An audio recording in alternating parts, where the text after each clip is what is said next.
என்னன்னா ஜடேஜாவெல்லாம் விட்டானுங்கன்னா அண்ணனுக்கு ஒண்ணுன்னா அண்ணனே அடி வெட்டுவோம் அப்படின்ற மாதிரிதான். ஃப்ரெண்ட்ஸ், ஜடேஜாவெல்லாம் விட்டீங்கன்னா Chennai. Let's begin trade rumours. பரம்பரை பத்தி பேச வந்துருவோம் ஃப்ரெண்ட்ஸ். ஜடேஜாலாம் போக போறது இல்லை, because they won't let Jadeja to any other team. Friends இல்ல, நான் என்ன கேட்டேன் அப்படின்னா ஜடேஜா தான் போக போறாரு. லைக் என்னன்னா ஜடேஜாவும் சாம் கரனும் போயிட்டாங்க. லைக் இது ஏன் நான் வந்து இவ்வளவு ஸ்ட்ராங்கா நம்புறேன் அப்படின்னா, ஒரு ரெண்டு பெரிய சேனல் இல்ல, எல்லா பெரிய சேனலுமே இதை பத்தி போட்டுட்டு இருந்தானுங்க. என்னன்னா ஜடேஜா ஜடேஜா சாம் கரன் போயிட்டான், ஜடேஜா சாம் கரன் போயிட்டான், ஜடேஜா சாம் கரன் போயிட்டான் அப்படின்றது. சிஎஸ்கே டாப் ஸோ 4ல மேபி முடிக்க அவன் சொன்ன மாட்டாங்கங்கறத. மாதிரியும் இருக்கலாம். ஆர் ஜடேஜா சாம் கரன் போயிட்டு சாம்சன் பண்றதா இருக்கலாம். 12 ஆனா வருஷம் ஜடேஜா நம்ம டீமுக்காக இருந்திருக்காரு. Team has to move on, அவ்வளவுதான் சொல்ல முடியும்.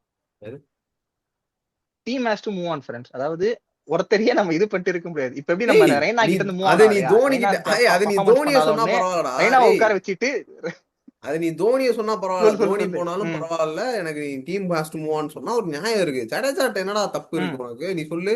எனக்கு ஏ ஜடேஜா எதுக்குமே தேவை 18 ரெண்டு. குரோர்ரா. ஜடேஜா எனக்கு ரெண்டே விஷயத்துக்கு தான் தேவை. 4 ஓவர் ம் எக்கனாமிக்கலா 14 மேட்ச், 4 ஓவர் உனக்கு போட்டு கொடுத்துட்டு போயிருவான். சரியா? ஆ இன்னொன்னு வந்துட்டு ம் உனக்கு வந்து சாலிடா ஃபீல்டிங் இருக்கும். தலைவன்ட்ட வந்து தலைவரை பவுலரா தான் கன்சிடர் பண்ணிக்கணும். அவன் வந்து 5வது ஸ்பின்னர், 5வது பவுலர் நம்ம டீமுக்கு. அவன் தான், ஜடேஜா தான். அதோ வரம்பேரு. இப்போ இந்த இடத்துலதான் என்ன பண்ணும் அப்படின்னா, ஸ்கவுட்டிங் டீம்னு ஒன்று இருக்கு. நீ இவன் அவன் பேர் என்ன, லக்னோ டீம் எடுத்துப்பாரு. எங்க இருந்து எவனே தெரியல, அவன் ஒருத்தன் திக்வேஷ் ராஜ்னு ஒருத்தன் கூட்டினு வந்தான். அவன் 4 ஓவர்ல அது சூப்பரா போடுறான். அதே மாதிரி எஸ்ஆர்எச் எடுத்து ஏய் ஸ்கவுட்டிங் பண்ணி ஒரு அவன் ஸ்பின்னர் கூட்டு வந்தாங்க. புரிஞ்சுக்கடா. அவன் 4 திக்னேஷ் ஓவர் ராஜி, சூப்பரா பண்ணான். உனக்கு வந்து ஸ்பின் திக்னேஷ் ஓகே. ராஜி உனக்கு புது வந்து பிளேயர். சொல்லு முதல் சொல்லு. சீசன்ல நல்லா போடுறது வந்து பெருசு இல்ல. அவன் போக போக எப்படி போடுறான், எக்கனாமிக்கலா போடுறாங்கிறது நம்மளுக்கே தெரியும். அஸ்வின் வந்துட்டு எவ்வளவு பெரிய ஸ்டாரா இருந்தாலும் எண்ட் ஆஃப் த கெரியர்ல அடி வாங்க தான் செஞ்சான். அந்த மாதிரிதான் யாரா இருந்தாலுமே அவன் சரக்குன்றது வந்துட்டு அது மிஸ்ட்ரியா இருக்கிற ஏய் வரைக்கும் தான். சரியா? அதுதான்டா, நம்ம நம்ம ப்ரெடிக்ட் பண்ண முடியாதுலடா. இப்ப ரவி கிருஷ்ணா கூட தான் முதல் சீசன் நல்லா பண்ணா. ஆனா அடுத்த 2 சீசனும் நல்லா தானே பண்ணா. இப்பதான் டவுன் ஃபால்ல இருக்கான். சோ சுனில், நீ என்ன பண்றா, அதான்டா சொல்றேன்டா. புரிஞ்சுக்கடா மாமே. 18 கோடி கொடுத்து ஒரு ஸ்பின்னர் ஒரு ஃபீல்டர் ஆடுறதுக்கு நீ அந்த நான் ஓகே, ஜடேஜா சூப்பர் ஸ்டாரு, அவங்கிட்ட 3D பர்ஃபார்மன்ஸ் கொடுத்து வரான், கிளச் எல்லாம் பண்றான், இல்லன்னு சொல்ல. பட் ஆனா 18 கோடி ஒரு ஸ்பின்னர்ரா. நான் வந்து இப்படின்னா ஸ்கவுட்ல போய் எடுப்பேன்டா நான் ஈஸியா. ஒரு ஸ்பின்னரை நல்ல கை சுத்த தெரிஞ்சவன், நல்ல வித்த இருக்க தெரிஞ்சவன் எடுப்பேன். அவனை ரீட் வித்தன்றதை பண்றதுக்கு அந்த விடடா, சீசன் முடிஞ்சிடும். அதான்டா சொல்றேன். நீ அப்படி சொல்லு வச்சுக்கலாம்டா. ஆனா சொல்லு சொல்லு. ஜடேஜா வந்துட்டு அக்யூரசி என்ன, ஜடேஜா ஸ்பீட் என்ன, ஆம் பவர் என்ன, பவுலிங்ல வந்துட்டு ஜடேஜா மாதிரி அக்யூரசி வந்து வேற எந்த லெஃப்ட் ஆர்மருக்கும் அவ்வளவு ஈஸியா வந்துடாதுடா. சாய் கிஷோர் எடுத்துக்கோ. எத்தனை சீசன் வந்து பெர்ஃபெக்டா போட்டிருப்பான் உனக்கு சொல்லு பாப்போம். சாய் கிஷோரையும் பாய் ஜடேஜாவையும் கம்பேர் பாய் பண்றாரு. பாய் பாய் இருங்க பாய். அதாவது நீங்க நீங்க சொல்ற சூப்பர் பாய். நீங்க என்ன சொல்றீங்கன்னா, ஜடேஜா கிட்ட 4 ஓவர் 20 ரன், ஓகேவா? 4 ஓவர் 20 ரன், ஒரு விக்கெட் 2 விக்கெட் வாய்ப்பு இருக்கு. கேட்ச் என்ன மேக்ஸிமம் விடவே மாட்டேன். 99% கேட்ச் விட மாட்டாரு, ஓகேவா? இதுதான் நீங்க வந்து ஜடேஜாக்கு கொடுக்குறீங்க, கரெக்டா? ஆனா நான் என்ன சொல்றேன்னா, இந்த 18 கோடிக்கு நான் ஈஸியா ஒரு ஸ்பின்னர் வாங்கிட்டு அவன் 4 ஓவருக்கு 30 ரன் கொடுத்தா கூட போதுமே. ஏன்னா என்கிட்ட 100 இருக்கான். நான் அதுக்கு பதிலா அந்த 18 கோடிக்கு நல்ல நல்ல 18 கோடிக்கு நான் 10 கோடிக்கு ஒரு நல்ல பவுலர் எடுப்பேன்டா. ஒரு நல்ல ஃபாஸ்ட் பவுலர் எடுப்பேன். ஒரு பிரைம்ல இருக்க யாராவது எடுத்துட்டு போயிடுவான்ல, நல்ல மார்க்கெட் பேட்ஸ்மேன் எடுப்பேன். 20 மிடில் ஆர்டர் நமக்கு லட்சத்துக்கு வீக்கா நல்ல இருக்கு. பிளேயர் எடுக்கலாம்டா. தீபக் சார் நம்மளுக்கு 4 வருஷம் ஆ 20 லட்சத்துக்கு விளாண்டான்டா. நீ 18 அதுதான்டா, கோடியை அதான் ஜடேஜா சொல்றேன். கொடுத்துடுறா. மீதி இருக்கிற 20 லட்சத்துக்கு, 18 20 லட்சத்துக்கு 2 பிளேயரா வாங்கிடுறா. நீ என்ன சொல்றனா? 18 அதெல்லாம் கிடையாது. ஆ 100 நான் 10 கோடி கொடுத்துட்டேன், மீதி 8 கோடிக்கு ஒரு நல்ல பிளேயரா வாங்கிடுவேன், நல்ல கமாடிட்டியா வாங்குவேன், ஈக்குவல் கமாடிட்டியா ஒரு மிட் ரேஞ்சில் நான் வாங்குவேன்னு சொல்றேன். அப்படி இல்ல, நீ யங் டேலண்டா எடு, புதுசா ஒரு ம் பிளேயர் எடு, தீபக் சார் மாதிரி எடு, 20 லட்சத்துக்கு எடு, 18 கோடி ஜடேஜா வச்சுக்கங்கிறேன் நான். ஏ ஜடேஜா கேண்டா 18 கோடி, ஒரு ஒரு ஸ்பின்னர் கேம்பா 18 கோடி. ஏய் ஸ்டாண்டர்டா. 4 ஓவர் 40 ரன்ல. சுனில் நரனுக்கு 19 கோடி கொடுக்குறப்போ 12 கோடி ஒரு காலத்துல கொடுத்துட்டு இருந்தோம் சுனில் நரனுக்கு. அதுக்கடுத்து 13 கோடி ஒரு காலத்துல கொடுத்துட்டு இருந்தோம். அப்ப யாரும் சுனில் நரன் எதுவும் கேட்கல. அப்ப அவன்கிட்ட பேட்டிங் அவன்கிட்ட இருக்கான்னு கூட தெரியாது பாதி பேத்துக்கு. ஆனா சுனில் நரனுக்கு கொடுத்தோம்டா ஒரு காலத்துல. அப்ப ஜடேஜா இவ்வளவு ரூபா ஏய், வாங்கல. ஏய், அதாவது ஜடேஜா வந்து ஜடேஜாக்கு ஏன் நம்ம இவ்வளவு கொடுக்குறோம் அப்படின்னா, சிம்பிள் பிகாஸ் ஆஃப் ஈகோ தான். ஏன்னா ருத்ராஜ் அவனோட சின்ன பையன், அவனுக்கு 18 கோடி கொடுக்குறீங்க, எனக்கு நான் இந்த இத்தனை வருஷம் டீம்ல இருந்திருக்கேன், எனக்கும் அவ்வளவு வேணும் அப்படின்னு சொல்லிட்டு தான் ஏய் கேட்டேன். ஏன்னா புரிஞ்சுக்கோங்க இதுல. தோனி 5 கோடி வாங்கிட்டு போறாரா. ஏய் சொல்லு சொல்லு. புரிஞ்சுக்கடா, ஜடேஜா வர பேக்ரவுண்ட் வேற. அவன் அவன் அவன் மண்டை புடிச்சவன்டா, அதெல்லாம் ஓகே தான். ஆனா அவன் டீமுக்காக எவ்வளவு பண்ணியிருக்கான்றது வித்தியாசம் இருக்குல்லடா. இப்ப அஸ்வினை விட ஜடேஜா டீமுக்கு நிறைய பண்ணியிருக்கான்டா. அஸ்வின் ஒரு ஏய் காலத்துல வந்து அஸ்வின் வந்து ஜடேஜாவோட அதிகமா பண்ணியிருந்தான் 2015 வரைக்கும். ஆனா அதுக்கடுத்து வந்துட்டு இவ்வளவு தூரம் ஓரளவுக்கு ரெஸ்பெக்டபிளா இருக்கு இன்னமும் டீம் அப்படின்னா ஜடேஜா உண்மையிலேயே ஒரு பேர் தான். ஏன்னா ஜடேஜா வந்துட்டு இல்லாம டீம் இல்லைன்னு தான் சொல்லணும். நீ வந்து இது எப்படின்னா ராமோஸ் இல்லாம ரியல் மேட்ரிட் இருக்கிற மாதிரி இருக்கும். இப்போ வந்து நீ ராமோஸை வந்துட்டு தூக்கி வேற டீம் போட்டுட்டு ரியல் மேட்ரிட் ஆடுங்கடான்னு சொல்ற மாதிரி இருக்கும். அந்த மாதிரிதான். நான் வந்து அதெல்லாம் ஏத்துக்க மாட்டேன். எனக்கு வந்து ஜடேஜா உள்ள இருக்கணும்னு தான் ஆசைப்படுவேன். அது அவனுக்கு டீம். ஆனா என் இது என்னன்னா அவனுக்கு மாத்துறானுங்களோ இல்லையோ, ஜடேஜா நீ சொல்ற மாதிரி 18 கோடி நினைச்சானுங்கன்னா அவனுக்கு தூக்கி போட்டுருவானுங்க. ஆனா அவனுங்க காசு பாக்குற டீம் கிடையாது. இவனுங்க வந்துட்டு வேற ஆள் பாப்பானுங்க. மேபி ஸ்ட்ராட்டஜி செட் ஆகல அந்த மாதிரி சொல்லி வேணா அது மாத்திட்டு. அதாவது அதாவது as ஆனா far as எங்களுக்கு நம்ம நம்ம பரம்பரையை பார்த்த வரைக்கும் என்னன்னா பரம்பரை காசு எல்லாம் பார்க்காது. அவனுக்கு பொறுத்த வரைக்கும் என்னன்னா இப்ப எனக்கு சஞ்சு வரான் அதனால நான் ஜடேஜாவை கொடுப்பேன் தவிர காசுக்காக ஏன்னா ஜடேஜா கொடுக்க மாட்டாங்க அஸ்வினிக்கே மோஸ்ட்லி. போய் 10 கோடி கொடுப்பானுங்க.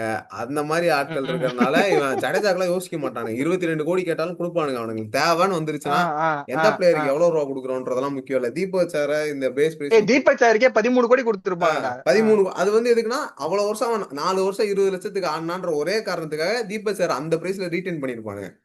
அதுதான் ஐ மீன் ஆக்ஷன்ல போயிருப்பானுங்க. அதுதான் ஆர்டிஎம் வந்துட்டு ஆர்டிஎம் போட்டிருப்போம். ஆர்டிஎம் போட்டிருப்பான். அவ்வளவு ரூபா போனாலும் பரவாயில்லன்னு சொல்லி ஆர்டிஎம் போட்டு ஏன் அவன் 4 வருஷம் உழைச்சிட்டான் உனக்கு. ஏன்டா 4 வருஷம் உனக்கு பந்து போட்டதுக்கே அவன் அவ்வளவு பண்றான் அப்படின்னா இந்த ஆளு 12 வருஷம் சிஎஸ்கேக்காக இருந்திருக்கான். உனக்கு 18 கோடி 13 கோடி 4 வருஷம் உழைச்சவனுக்கு நான் 12 கோடிடா. அது 12 வருஷம்டா. எவ்வளவு கோடிடா கொடுப்பான் அவன் உனக்கு? யோசிப்பதுக்கு 3 மடங்குடா உனக்கு. பாய் பாய் எனக்கும் ஜடேஜா போகணும்லாம் ஆசை இல்ல பாய். பட் ஆனா போகணும்லாம் ஆசைடா. நீ நம்மளுக்கு சொல்ற பாயிண்ட் எப்படி இருக்குன்னா இவனுக்கு ஏன் 18 கோடின்னு கேக்குற? அதான் சிஎஸ்கே வந்து திரும்பவும் நான் சொல்றேன். உன்னோட உன்னோட ஒரு பாண்டை வச்சுதான் அவனுங்க ஃபுல் வேல்யூவே பண்ணுவானுங்க. உன்னோட பெர்ஃபார்மன்ஸ் மட்டும் இல்ல, பெர்ஃபார்மன்ஸும் வேணும், ஸ்கில்லும் வேணும் தான். ஆனா சிஎஸ்கே வந்துட்டு அதையும் ஒரு மெயின் ரீசனா வச்சிருப்பானுங்க. லைக் நீ எவ்வளவு தூரம் டீமுக்கு எஃபர்ட் போடுற அதுவும் ஒரு மெயின் ரீசன் தான். நீ அதை ஜடேஜாட்ட சொல்லலாம் ஈகோ பாக்குறானே அப்படின்னு சொல்லிட்டு. ஏன்னா ஜடேஜா எப்படிப்பட்டார் 2010 தலைவன் வந்துட்டு இது பேன் ஆனான்ல. ஐ மீன் இதுல அதனாலதான் அந்த தலைவன் வந்துட்டு காசு அதிகமா கொடுங்க அப்படின்னு கேட்டுதான் பேன் ஆயிருக்கான். அதனாலதான் ஒரு வருஷம் அடிச்சு விட்டானுங்க. சோ அப்படி இருக்கிறவன்ட்ட போயிட்டு நீ ஏன் வந்து எனக்கு ஈகோ இருக்காது அப்படின்லாம் கேட்க முடியாதுடா. ஜடேஜாக்கு ஈகோ இருக்கும்டா. அதாவது ஜடேஜா ஈகோ இருக்கு. அது அது அது ஓகே. அவன் அவனோட இது வச்சுக்கோங்க பிளேயர் இது. இப்ப என்னன்னா நீ திருப்பியும் உனக்கு போன வருஷம் தான் நீ பட்டுட்ட. போன வருஷம் தான் ஜடேஜா உனக்கு பேட்டிங் இல்லாம ஜடேஜாவை நம்பர் 4ல புரிஞ்சுக்கடா. ஜடேஜா இறக்கி வந்து விட்டு பேட்ஸ்மேன். நான் என்ன சொன்னேன் திரும்ப பவுலிங் ஃபீல்டிங் இந்த ரெண்டுக்காக ஜடேஜா இருக்கணும் டீம்ல அப்படின்னு சொல்லிட்டேன். ஏன்னா எந்த டீம்லயுமே ஜடேஜா பேட்டிங் நம்பி நம்பர் 4ல அனுப்ப மாட்டானுங்க. ஆனா போனோட சென்னை பண்ணானுங்க. இப்போதைக்கு உனக்கு ஆக்ஷன்ல ஒரு நல்ல இந்தியன் பேட்ஸ்மேன் கிடைக்க மாட்டான்டா. ஓகேவா? உனக்கு சஞ்சு சாம்சன் நம்மகிட்டே வேணும்னா நீ பேட்ஸ்மேன்ஸ் அதுக்கு இருக்கானுங்கடா. நீ ருத்துராஜ் இருக்கான், ஆயுஷ் யாருப்பா இருக்கா என்ன? ஆயுஷ் மாத்திரம் எத்தனை டக்கானா தெரியுமா? நான் அதாவது இதுக்கு முன்னாடி வந்து இங்கிலாந்து கூட ஏ ஓடிஐ எல்லாத்துலயுமே தலைவன் சிங்கிள் டிஜிட் அவுட். ஓகேவா? அதுக்கப்புறம் டெஸ்ட் சீரிஸ் T20 போய் ஆனாங்க. அதுலயும் ஒரே ஒரு மேட்ச் மட்டும் 50+ அடிச்சிருப்பான். மிச்ச 2 மேட்சுமே அவுட். அவன் ஐபிஎல் பர்ஃபார்மன்ஸ் விட்டு வச்சு பார்த்தனா நல்ல பர்ஃபார்மன்ஸ். ஆனா அதுக்கப்புறமே ஃபுல் அண்ட் ஃபுல் அவன் சரியா ஆடல. ருத்ராஜ் கேக்காடி அவன் அவன் வந்து கடைசியா ஒரு ஏதோ டெஸ்ட் சீரீஸ்ல ஒரு செம்ம நாக்காடி இருக்கான். அதாவது 4 டக்கு போனதுக்கு அப்புறம் வந்து காப்பாத்தி கொடுத்துருக்கான். அதுக்கு முன்னாடி வரைக்கும் அவனும் பெருசா ரன் அடிச்சது இல்ல. ஊர்வில் பட்டேல் எதுவுமே இல்லடா. அதாவது உனக்கு கேட்கறதுக்கு நல்லா இருக்குடா ருத்ராஜ், ஆயுஷ் மாத்திர, ஊர்வில் பட்டேல்னு. பட் ஆனா மத்த டீம் தானே கம்பேர் பண்ணி பார்த்தா நம்ம பேட்டிங் வீக்டா. புரிஞ்சுக்க. எந்தெந்த பிரான்சைஸ் ஆடுறோன்ற ஒரு விஷயம் இருக்குடா. இப்போ நீ வந்துட்டு இரு. ம் அதே மாதிரி முரளி விஜய் வந்து 2011 நீ சொல்ற மாதிரி அதே இங்கிலாந்து சீரீஸ் இன்னொன்னு ஆஸ்திரேலியன் சீரீஸ் நடந்துச்சு. அதுலயும் தலைவன் வந்துட்டு நீ சொல்ற மாதிரி சிங்கிள் டிஜிட்லயே அவுட் ஆயிருப்பான் ஃபுல்லா. அப்படி இருந்தவன் வந்துட்டு மாங்க்கு அந்த சீசனை வச்சு செதுக்கி இருப்பான். அந்த சீசனே ஃபுல்லாவே பார்த்தனா மைக்கும் இவனும் வந்துட்டு 2 பேரும் போட்டு இது பண்ணுவானுங்க. இன்னொன்னு வந்து என்னன்னா ஹோம் அட்வான்டேஜ் கான்பிடண்டா வருவானுங்க சிஎஸ்கேனாலே. அந்த கிரவுண்ட்ல அதெல்லாமே அந்த ஆடுறது கேம்ல இருக்க வேறடா. முடியாதுடா. அந்த மாதிரி வந்துருச்சு. ஓகே நான் மார்க் மாதிரி பண்ணிட்டாரு. ஏன் அஜய்கே ரஹானே கூட அந்த மாதிரி தானே வச்சுக்கோ. ஏன் அஜய்கே ரஹானே கூட நம்மளுக்கு முன்னாடி அவன் டவுன்ஃபால் இருந்து நம்ம டீமுக்கு வந்து இது பண்ணிருக்கான். பட் ஆனா அதுவே எல்லா வாட்டியும் நடக்கும் ஷோர்ட் ஷாட்டா சொல்ல முடியாதுல்ல. அதுக்கு நீ ஒரு ஷோர்ட் ஷாட்டா நல்ல ஆற பிளேயர் எடுக்கலாம்ல. இந்த மாதிரி ஒரு கேம்பிள் எடுக்கிறதுக்கு யார் எடுப்ப அதுக்கு ஒரு சொல்லு. நல்ல ஒரு ஷோர்ட் ஷாட். இப்ப என்ன பண்ணலாம் சாம்சன் நல்ல அதான். பிளேயர் தானடா. அதான் இது சாம்சன் வந்து மினிமம் எல்லா சீசனுமே 450 ரன் அடிச்சிடறான்டா உனக்கு. நான் அவன் வந்து சாம்சங் எடுக்க இம்பாக்ட் ஃபுல்லா வேணாம்னு ஆடுறான். சொல்லடா. நான் ஜடேஜாவை கொடுத்துட்டு சாம்சங் எடுக்க மாட்டேன்னு தான் சொல்றேன். அவன் ஒத்துக்க மாட்டானுங்களே. இப்ப வந்து நம்மளுக்கு வந்து பேட்டிங் வீக்கா இருக்கு. ஓகேவா? நம்மளுக்கு வந்து ஃபாரின் பேட்ஸ்மேனை நம்ப முடியாது. ஏன்னா நம்மளுக்கு ஃபாரின் பேட்ஸ்மேனோட உனக்கு இந்தியன் பேட்ஸ்மேன் இருந்தா உனக்கு எவ்வளவு கோர் ஸ்ட்ரென்த் ஆகும்.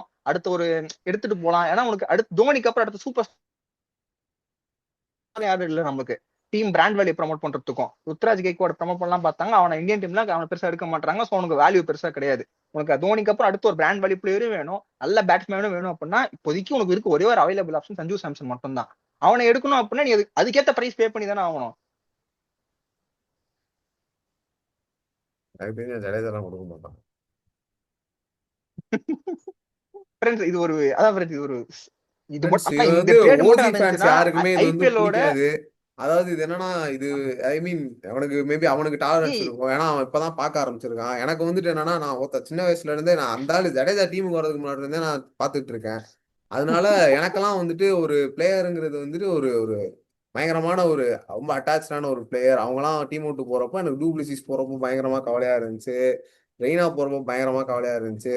அதெல்லாம் உண்மையிலே பிராவோ ரிட்டையர் அதை விடுங்க, ஆனா மற்ற எல்லா பிளேயர்ஸ் போறப்போ எனக்கு வந்து சின்ன வயசுல இருந்தே ஒரு பிரான்ச்சைஸ்ல ஆடின பிளேயர்ஸை பார்த்துட்டு அவங்க விட்டுட்டு போறப்போ ரொம்ப ரொம்ப கஷ்டமா இருக்கும் ஃப்ரெண்ட்ஸ். திடீர்னு வந்த ஃபேன்ஸ் நேத்து தான் தீபக் சார் பவுலிங்கை பார்த்துட்டு சிஎஸ்கே வந்திருப்பானுங்க. So I don't blame them, ஏன்னா அவங்க பார்த்த கிரிக்கெட் அப்படிதான் இருக்கும். ஏன்னா அவங்க வந்துட்டு டக்கு டக்குன்னு பிளேயர்ஸ் மாறுறது, திடீர்னு இவன் அவன் இந்த இந்த இந்த இந்த இப்போ இருக்கிற ஜென்சி மாதிரி தான் ஃப்ரெண்ட்ஸ். டக்கு டக்குன்னு ஏதாவது ரிலேஷன்ஷிப் குள்ள போயிட்டு 4-5 டேர்ம்ஸ் வச்சுப்பானுங்க. அந்த மாதிரி இருக்கிற அது வந்து அவனுங்களுக்கு பழகி இருக்கும். பட் ஒரே ஒரு எப்படி சொல்றதுன்னா அந்த ஒரு கோர் மெயின்டைன் பண்ணிட்டு அந்த ஒரு பிடிச்ச பிளேயர், எல்லாருமே பிடிச்ச பிளேயர்ஸா இருப்பாங்க லாங் டேர்மா. அவங்க நம்ம டீம் விட்டு போறப்போ நமக்கு கஷ்டமா இருக்கும் தான் ஃப்ரெண்ட்ஸ். ஏன்னா அதுதான் எனக்கு இருக்கு. எனக்கு வந்து ஜடேஜா இங்க எனக்கு இந்த டீம்ல ஆடணுன்றது தான் ஆசை. அண்ட் பிரான்ச்சைஸ் வந்துட்டு மேபி யாராவது சிஎஸ்கே ஃபேன்ஸ் கண்ணில் இந்த வீடியோ பட்டுச்சுன்னா லைக் உங்க கருத்தை சொல்லிட்டு போங்க. ஜடேஜா இருக்கணுமா இருக்கக்கூடாதா அது மட்டும் சொல்லிட்டு போங்க. இன்னொன்று வந்துட்டு சிஎஸ்கே அதை பண்ணுவாங்களா மாட்டாங்களா அதுதான் எனக்கு பெரிய டவுட்டா இருக்கு. ஏன்னா ரெய்னாவுக்கே போகல, ஏன்னா தோனி ஒரு வார்த்தை சொல்லியிருந்தா ரெய்னாவுக்கே போயிருக்கலாம். எனக்கு எல்லாருக்கும் நல்லாவே தெரியும். எனக்கு அன்னைக்கெல்லாம் வந்துட்டு ரொம்ப கஷ்டமா இருந்துச்சு ஆக்ஷன் பார்த்துட்டு. நான் வந்து அன்னைக்கு எவ்வளவு இதுனா நான் வந்து ரெய்னாவோட ஒரு ரொம்ப பெரிய ஃபேன் ஃப்ரெண்ட்ஸ்.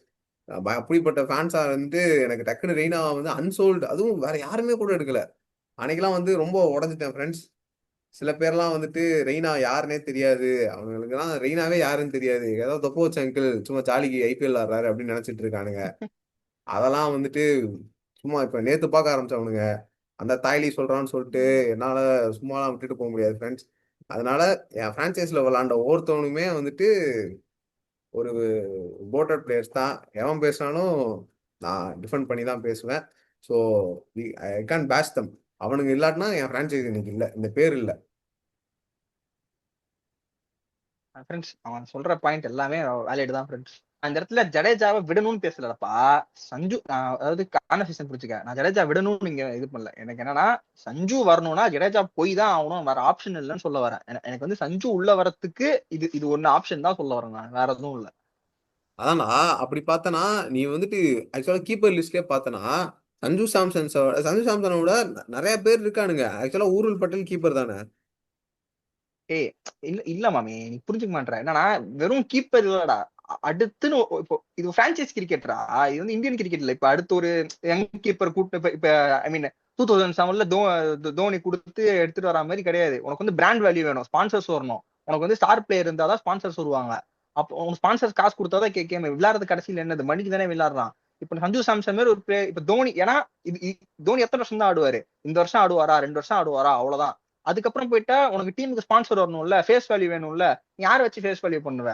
சஞ்சு சாம்சனுக்குன்னு ஒரு ஃபேஸ் வேல்யூ இருக்கு, அவனுக்கு நான் ஓரளவுக்கு ஃபேன் பேஸ் இருக்காங்க. நீ அதெல்லாம் பாடுறா. நீ வந்து ஓகே எமோஷன் எல்லாருக்குமே இருக்க, எல்லாருக்குமே ஜடேஜா போகும்போது கஷ்டமா தான் இருக்கும். 2023 கப்ல கடைசியில உட்காந்து பார்த்து எல்லாருமே தான் இது பண்ணிட்டு இருந்தோம்.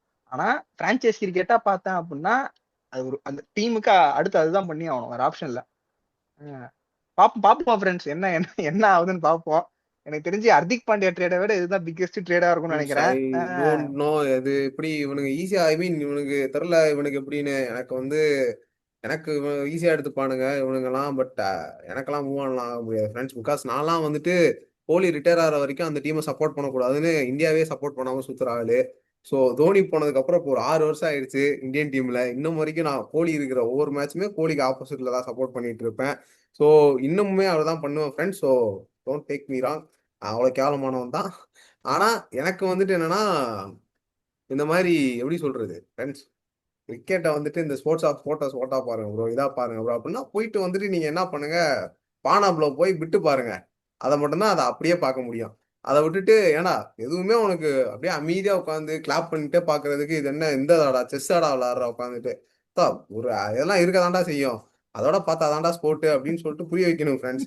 இவனுங்களுக்கு சில ஏய், பேர் சொல்லுவாங்க ப்ரோ அது ஸ்போர்ட்ஸுக்கா போ போ, என்ன bro, சும்மா சும்மா சண்டை போடுறீங்க அப்படின்னு சொல்லிட்டு வருவாங்க. ப்ரோ போய் கொக்கோ அதெல்லாம் புரியாது. பரம்பரை ஆஹ் பரம்பரைன்னு என்ன வேற தெரியாது உங்களுக்கு. ஏன் ப்ரோ நீங்க இந்த கேம் விளையாடுறீங்க போயிட்டு இந்த கம்ப்யூட்டர்ல இந்த பழைய காலத்துல எல்லாம் இந்த ஒரு கேம் வச்சிருவோம் கேக்கு செய்யறது எப்படி அப்படின்ட்டு அது விளையாடுங்க ப்ரோ அப்படின்னு சொல்லிட்டு சொல்லிடணும் அவனுங்களுக்கு. ஏன்டா வரண்டா வரத்தாண்டா செய்யும். பேச்சுவார்த்தைலாம் வரதான் செய்யும். சண்டைலாம் வரதான் செய்யும். அதெல்லாம் தாண்டி பேசணும்டா. அதுதான் ஸ்போர்ட்ஸ். அதான் ஒரு இது இருக்கும். அப்படின்னாதான் அந்த மாதிரி ஃப்ரெண்ட்ஸ் எனக்கு வந்து என்னன்னா ஜடேஜாவெல்லாம் விட்டானுங்கன்னா அண்ணனுக்கு ஒண்ணுன்னா அண்ணனே அடி வெட்டுவோம் அப்படின்ற மாதிரிதான்.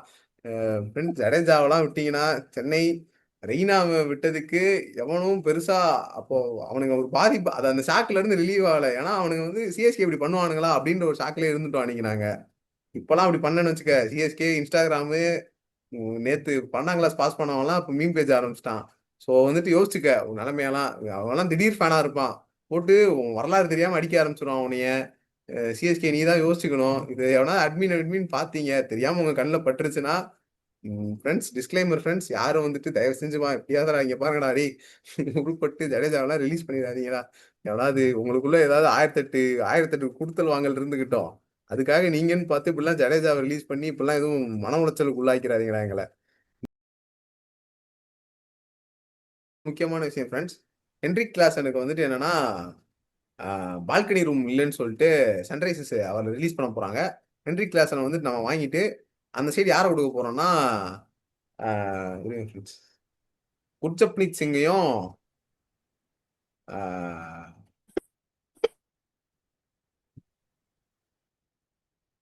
யாரா விஜய் சங்கரையும் கொடுக்க போறோம் ஃப்ரெண்ட்ஸ்.